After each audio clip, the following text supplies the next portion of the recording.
Good afternoon, it's Danny DeHeck and I've got three friends, believe it or not. One of them is Clinton Selby, Jerry Irvine and Helen Oakes. Thank you very much and welcome along. We thought we'd pick a topic today. This is our first podcast and we're actually situated in Addington at the Genius co-working offices, and we've set ourselves up in the new boardroom and we thought we'd just have a general chat today. It's sort of our first podcast, so it's going to be a bit green, but we thought we'd pick a topic of communities. So I thought it might be nice just to sort of introduce yourself. So Clinton, who are you? Me. So I'm Clinton, those that don't know me. One of the founders, along with Jerry, of Genius Co-working, recently opening our second space, as Danny mentioned, in Eddington, and also owner and director of Ergo Style. What's Ergo Style do? So Ergo Style, we do commercial office furniture fit-outs and design new workplaces of the future. Yeah, great spaces people love to work at. Yeah, I think so. Yeah, that's what I do.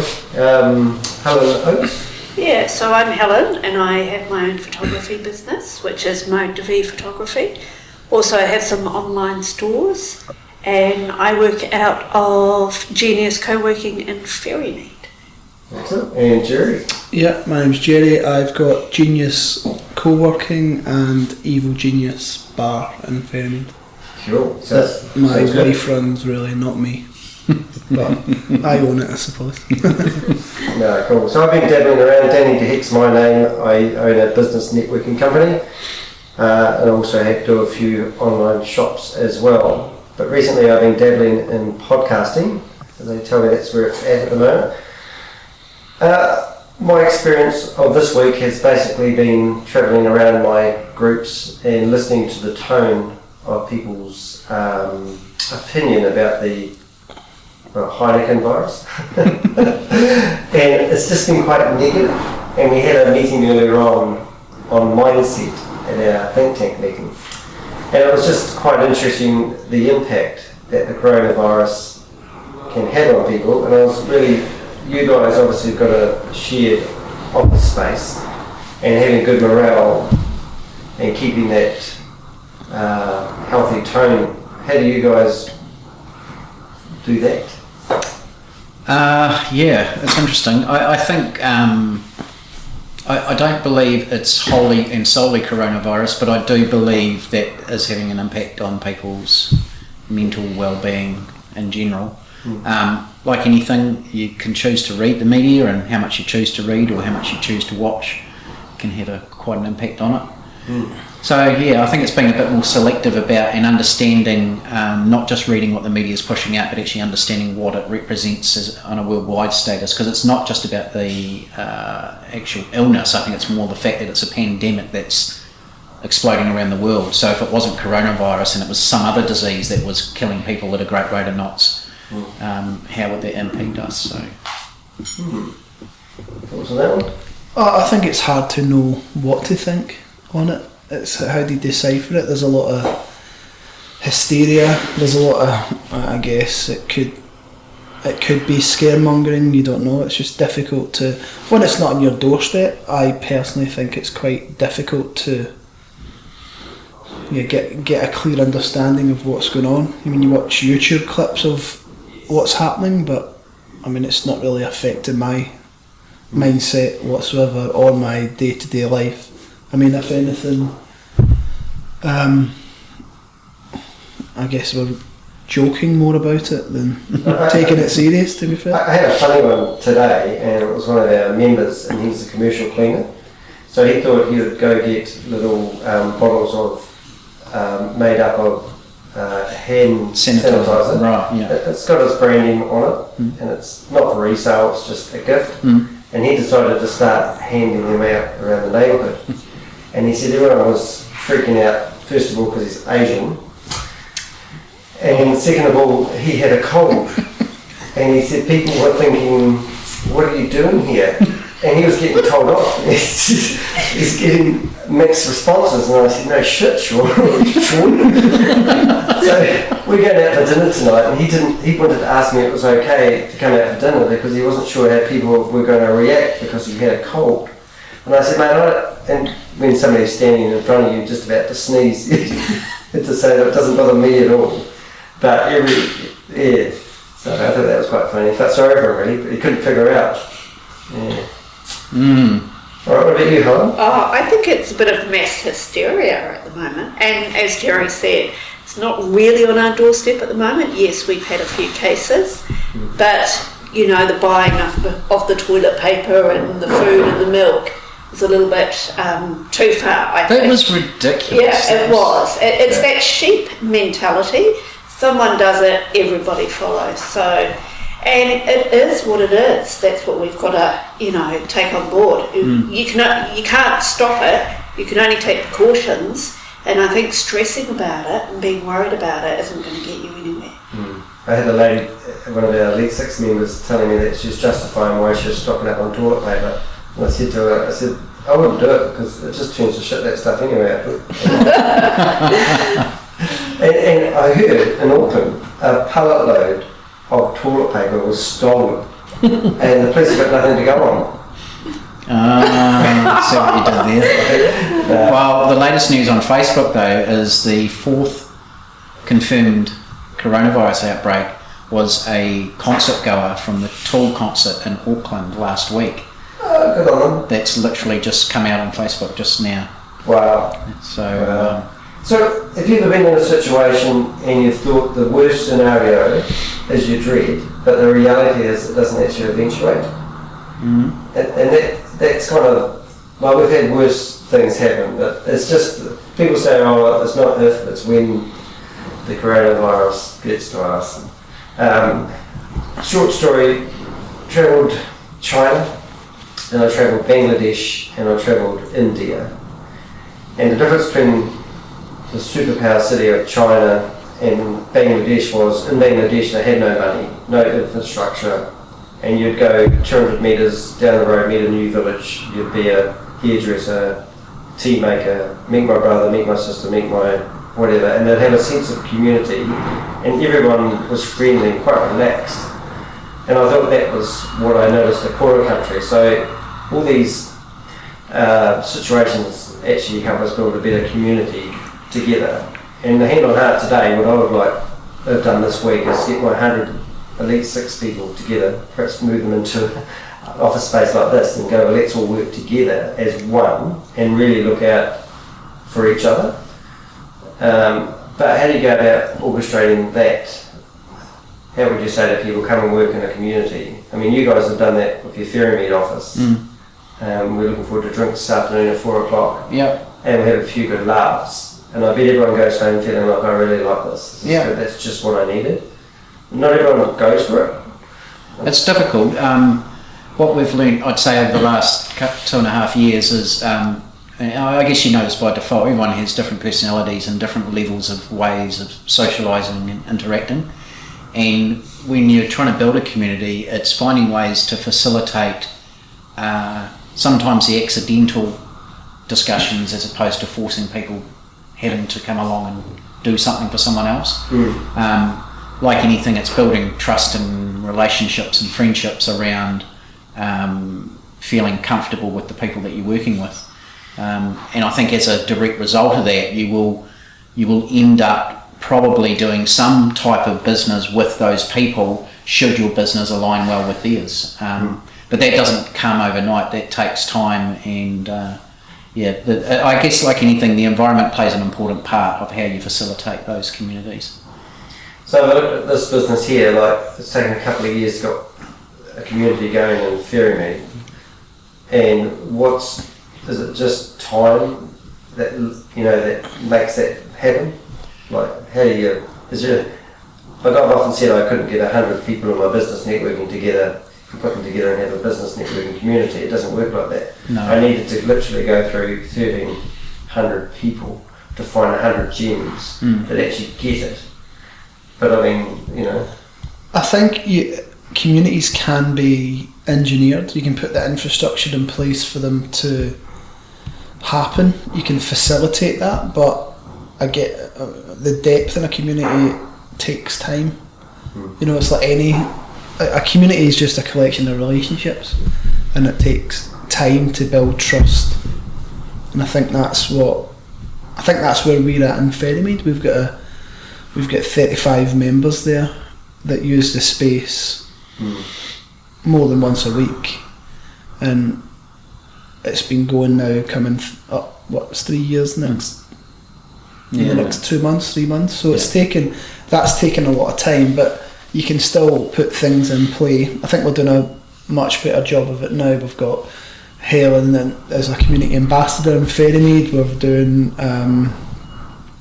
regular, what do we call them, small morning teas, and the Friday drinks and stuff like that. That I would call that's engineering a community. And I guess how the community grows is you just you give people good experience that they will bring. They'll bring their colleagues and their friends and their family along to that. So for me, it's a bit of both. It is, you need organic growth, but you need to put the infrastructure and the stuff in place to allow that to happen. If you were to fast track, we did currently Helen and I and 4 others are doing a public speaking course, and we get together at 6:30 on a Tuesday night. It finishes at 8. But instantly, within the first 2 or 3 weeks, we've actually got a really good thing going, and everyone's going, wow, we really get to know each other well, because we had to put together a 2-minute talk, and the people got up and shared, 3 of them in particular shared really personal stories, and instantly we've got a real tight group of people. But the reality of it is we've actually spent 4.5 hours together in the same room over 3 weeks, and each week we're actually looking forward to we could infect them all with coronavirus and put them in lockdown for 2 weeks. Well, it's not as dull as it sounds. If we were on a cruise ship, we'd be like, because I went on a cruise ship for 11 days and had dinner with the same people on the table 10 nights in a row, and it was weird. All of us were like, we had one couple that tried to come into our happy family about the 3rd night in, and they didn't gel.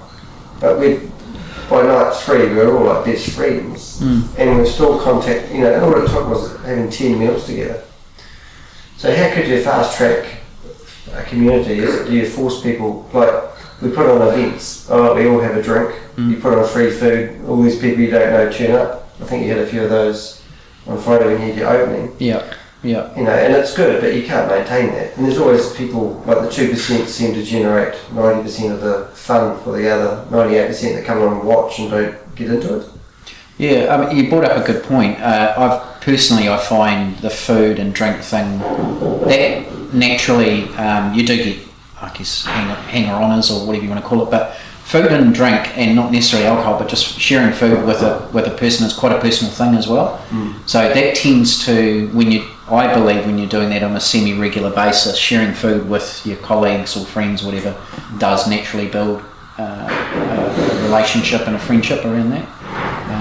I used to run a lot of social groups, and I used to always go up to the person I didn't want to talk to the most and force a conversation out of them. And it would take 3 or 4 times when they'd come along to the group, and then eventually this person would be the dominant person and they'd be making the conversations. It's just that icebreaker. Helen and I had a bit of a goal this year is to every day talk to a stranger. And we did it today at lunch. We did, yeah. And it's always rewarding. No one's ever going, don't talk to me. No. Leave me alone. Yeah. I think I did have one lady. That was when I was doing the half marathon, and I ran up beside some lady and went, hey, you guys, leave me alone. She didn't look like she was dying. So I wanted a conversation. I think working in a co-working space has been the best thing for me, because people don't realise when they're at home they've got no community around them. And I used to call it? I used to just not go mad, but you just had to get out. Yeah. And I would go out and I'd work in a coffee shop or something like that. Wouldn't necessarily talk to people except when you're ordering your coffee, but you had people around you, and that's what it's all about. It's about having other people around you. And I think working in a co-working space, you've got that network, you've got that community. And funnily enough, we had someone we were talking to at our meeting, and he said, oh no, I like working from home, I've got everything there. And then I think, Yeah, but you haven't got those contacts. No. That networking, you know. Actually, you're actually probably the perfect I am person. because I've come from just working from home, and I must admit I was drowning. There was no contacts. I just didn't know where to go.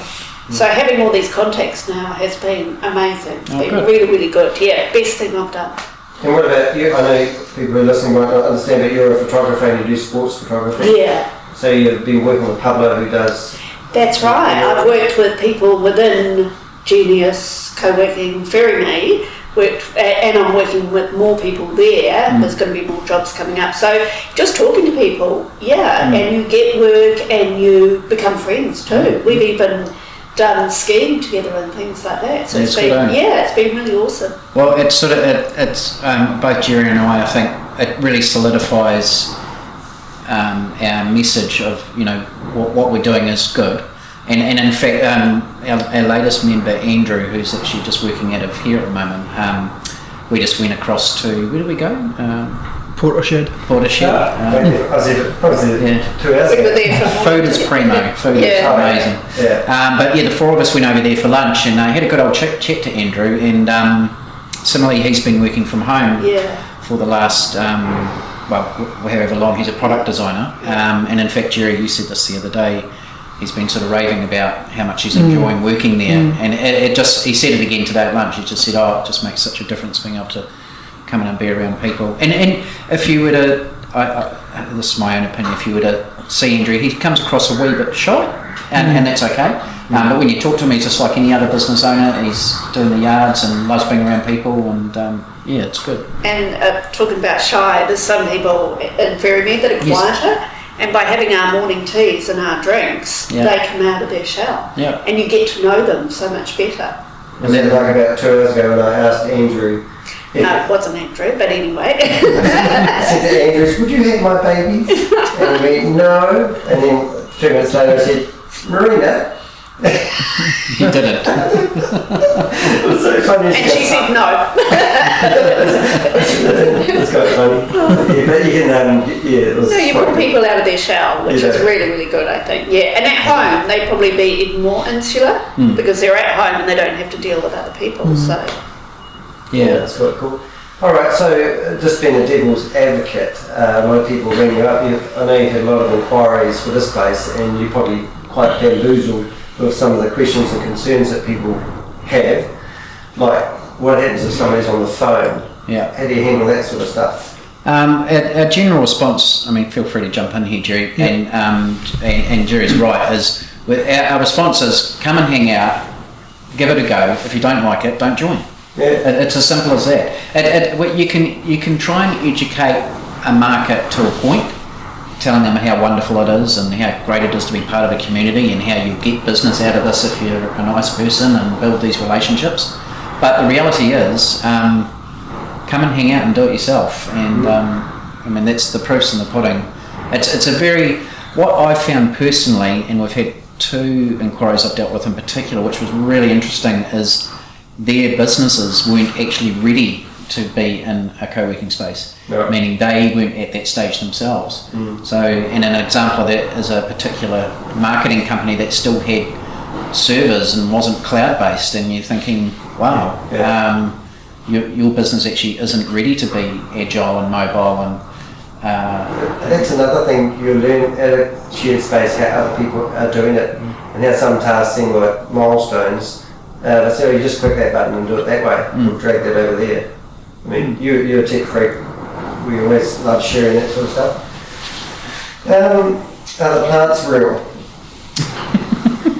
I think about 60% of them are. That's quite accurate, Jerry.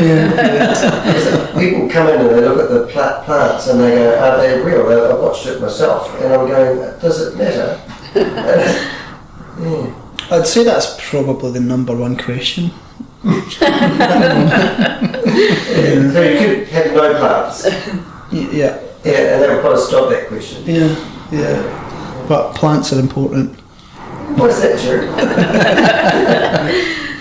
Well, it sets the tone. It gives it a nice feel. I think design, on a serious note, the design of a co-working space is vital, and a lot of people have bad experiences, or they think co-working, it competes with traditional office, and for most people, even in 2020, they work in a stuffy old office, whereas co-working is not that. You know, it's a very deliberate, well-designed layout to facilitate a community. Yes, it's an office.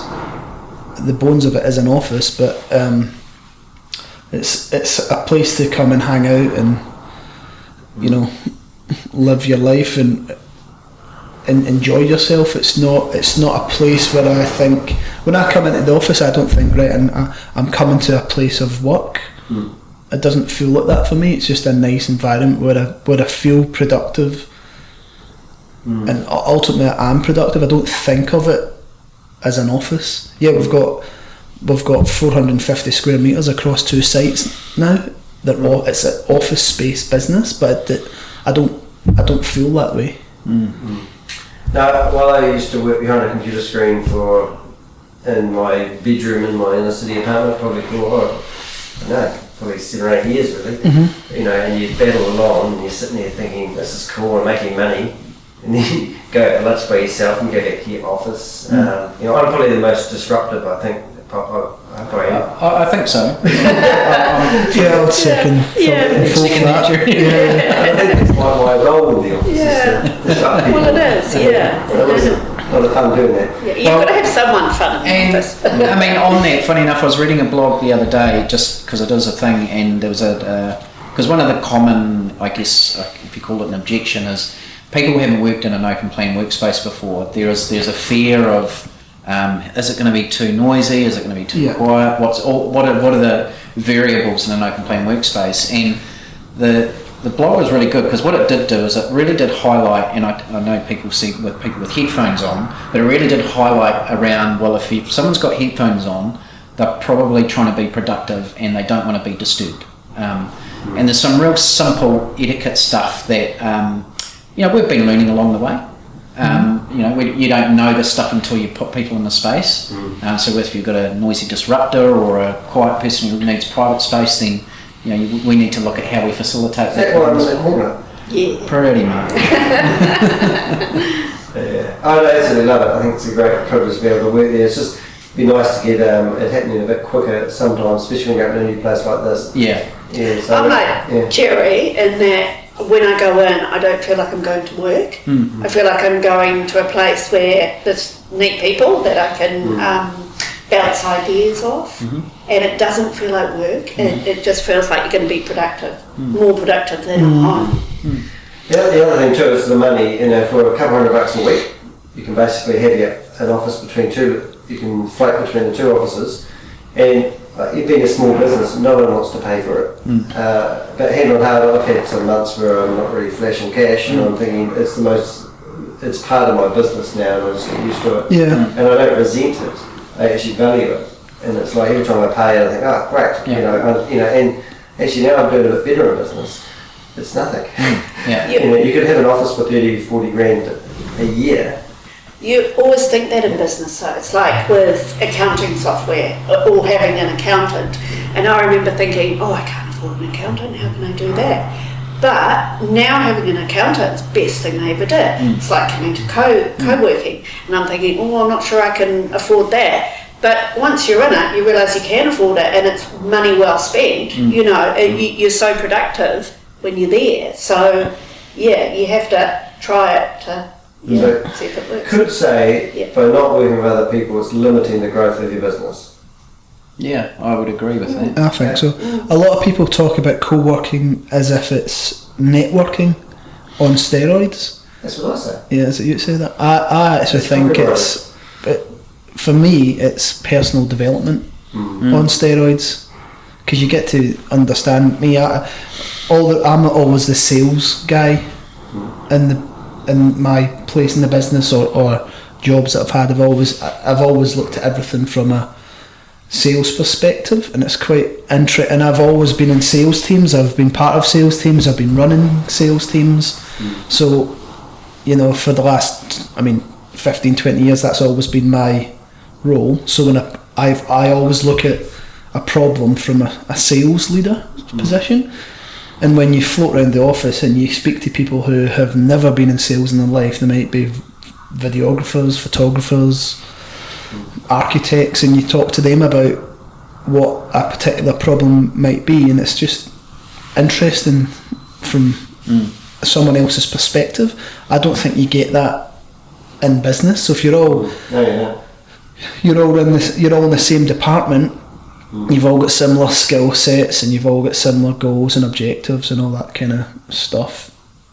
I think it's difficult to get another voice or another perspective, whereas co-working, that's all you have. I reckon every business, 40% of it's administration, so that's the one common denominator every business has, so we can all help each other.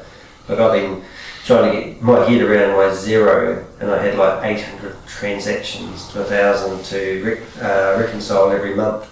And by talking to other people, and people saying, "Oh, you've got there's an easier way of doing it than that," and I'm going, "No, I've done everything." You know, then all of a sudden, someone clicked the button and said, "Well, that's how you do that," and instantly that big nightmare went off my shoulders, and it was just because of the continuous talk to other people. If you sit at home searching the internet for the answer to problems, you won't find them. But there's other people who've got practical experience to share, and they go, "I did this," or somebody's buying a vehicle, or you know, somebody told me the other day that they live on their credit cards in their business at the moment. So, you know, 3 or 4 months down the track, they say, "Oh, how's your credit card debt going?" "Oh, I'm getting through it." Yeah. You know, so there's that also the accountability of problems that you share with other people that you wouldn't normally. And you go, "Good." And if they said, "Oh, I've got another credit card," so something's going wrong here, mate. Yeah, You know? You're still going backwards. Yeah. I also found, you brought it up before, learning software in particular, because of where business is going. Like, software's moving at such a pace, and some of the little bits of software that I've added into our business over the last 2 years, which again you could Google and look for reviews, and you can do that, but often if you've got someone that's already using that stuff, and one example was actually when Joel from we were talking about him yesterday, Mode, he had the online Shopify shop. It was before you were doing your shops. And he put me on to Crisp, which was the chat bot that we now use on our website. And that was a real simple, he just raved about it, said it was great, and you can do this and this, and I bought it, and we've been using it ever since. Cool. We won't go too much more. Quick question, what's your favourite piece of software? Everyone's going to answer this question. What's my favourite piece of software for my business? So for Ergo Style, it's Quotient. And what do you do with that? It is our quoting system that talks directly to Xero. So when we do a quote, and it gets accepted by the client, it's interactive, and we can push all that data straight through to Xero to our accounting system and do all the purchase orders and sales orders. And just for a laugh, what's that worth a month? $35. Right. And now what would you pay for it? Lots. It's saved a lot of time. It's a game changer. What about you, Helen? Lightroom. I sort all my photos in it, I edit them, and I upload them to galleries in the web, and it's brilliant.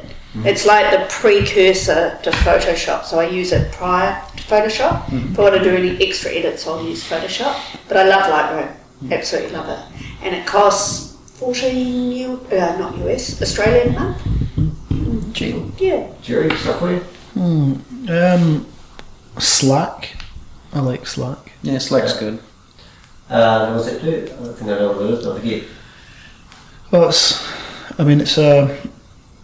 I guess it's a messaging service. What's the? It's almost like email on steroids. Like, it bundles all the messages together. You can file share. It's just a way cleaner. It gets rid of email. It keeps your communication going in different. You have different channels, so. As you know, as a business owner, you wear different hats, and you like to keep. It's quite good to separate conversations. So if you're discussing marketing, there's a marketing channel. If you're discussing operations, or just general management. You know, we've got different channels where we keep different conversations, so you don't need to search through emails to try and discuss or find what you've been discussing. It's just all sitting there. It's a good. Yeah, actually that's a good one. It's a really, I really enjoy Yeah, it. because you get inundated with emails. I like using WhatsApp when I'm chatting to my friends because the other ones I miss, and it's just my personal life's on. Yeah. What's that? Probably my favourite bit of software would be, I haven't saying it right, but WHMS, Right. and that's it does affiliate. It tracks affiliates. And it also has a commission manager, so I can have somebody that when any money comes in, I can divvy some of that money up to somebody else. And also it has recurring billing, and it takes credit card tokens, so that if somebody wants to pay me with a credit card every month, it will automatically do that, and I don't have to ask them for a credit card, so I don't have to ask people to set up automatic payments, which is pretty cool. Alright, so we had a chat, was talking about the strength of having a community and the importance of it, and we were nice to have Helen here because she's obviously, and myself, actually working from a shared office space. I know people listening to this won't probably get this in time, but this month you're doing come and try us to the end of the month still? So we've Addington site, free to the end of March. Come and have a go, come and hang out. Meet Stu, our community ambassador at Addington site. But we're also welcoming Ferrymead members as well, and Helen, obviously a community ambassador there, or myself or Jerry are available. So Oh, cool. Oh, yeah. So next time we get together and do a podcast, what topic should we pick? Good question. I know. I like the topic for the next one. Well, I'd like if it was Jerry and I think we've got a bit of a story to tell. We've learnt some lessons along doing business, and it'd be quite good to maybe share some of our experiences with perplexedness. just a startup business and getting it going, and what that's involved, and some of the hurdles we've faced, I suppose, and the wins as well.